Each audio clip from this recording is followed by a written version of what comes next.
મારી સાથે પશુપાલન સાથે સંકળાયેલા લીલાબેન જોડાયા છે, જેઓ વડગામ તાલુકાના છે અને 1 કરોડથી પણ વધારે વાર્ષિક દૂધ ભરાવીને એમને પણ જુઓ સન્માનિત કરવામાં આવ્યા છે, પ્રમાણપત્ર આપ્યું છે ચેરમેન સાહેબના હસ્તે। ખૂબ મોટી વાત છે કે બનાસકાંઠા જિલ્લો પશુપાલન ક્ષેત્રે અત્યારે હરણફાળ ભરી રહ્યો છે। દિવસે દિવસે કહી શકાય કે જે મોંઘવારીનો માર છે, પરંતુ તેમ છતાં મહિલાઓ સશક્ત બની અને પશુપાલન સાથે સંકળાઈને મસમોટી આવક મેળવી રહ્યા છે। મારી સાથે લીલાબેન જોડાયા છે। લીલાબેન, કેવું લાગે છે કરોડ રૂપિયાનું દૂધ? હા, મારું નામ લીલાબેન મગજીભાઈ ચૌધરી, હું વડગામ તાલુકાની વતની છું। મેં પહેલા 5 લાખથી શરૂ કર્યું હતું દૂધ। આજે 6-7 વર્ષની અંદર 1,07,68,000નું દૂધ ભરાવી હું વિજેતા મેળવી છે। કેટલી ગાયો ને કેટલી ભેંસો? 80 ગાયો, 5 ભેંસ। સવારે કેટલા વાગે ઉઠવાનું થાય, પછી સાંજે કેટલા વાગે પતે? 4 વાગે, સવારે 4 વાગે ઉઠવાનું થાય, સાંજે 11:30 શરૂવાનું થાય। અને કેટલા લોકો કામ કરે છે? 4 કુટુંબ કામ કરે છે।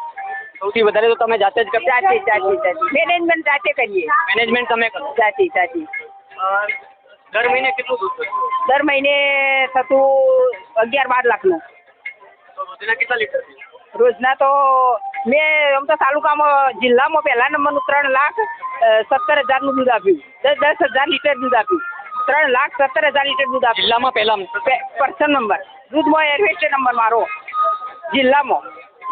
સાંભળો છો, અહીંયા જે મહિલા સશક્તિકરણની વાત કરવામાં આવે છે, તો આ જે મહિલાઓ છે અત્યારે પશુપાલન સાથે સંકળાયેલા છે અને પશુપાલન થકી પોતાના પગભેર થયા છે। અત્યારે 1 કરોડથી વધારે રૂપિયાનું વાર્ષિક દૂધ ભરાવનાર લીલાબેન આપણી સાથે ઊભા છે, એમના સાથે આપણે ચર્ચા કરી છે। અત્યારે જોઈ શકાય કે આખા જિલ્લામાં પણ સૌથી પ્રથમ કક્ષાએ એમનું દૂધ આ બનાસ ડેરીમાં ગયું છે। બેન, 3,17,000 લીટર દૂધ આપેલું છે મેં। દર મહિને કેટલા રૂપિયા હાથમાં આવે? દર મહિને તો આવે 2 લાખ રૂપિયા હાથમાં આવી જાય। બધો ખર્ચો કાઢવો પડે ને, ખર્ચો। પરિવારમાં સૌથી વધારે તમે કમાતા? હા, બરાબર।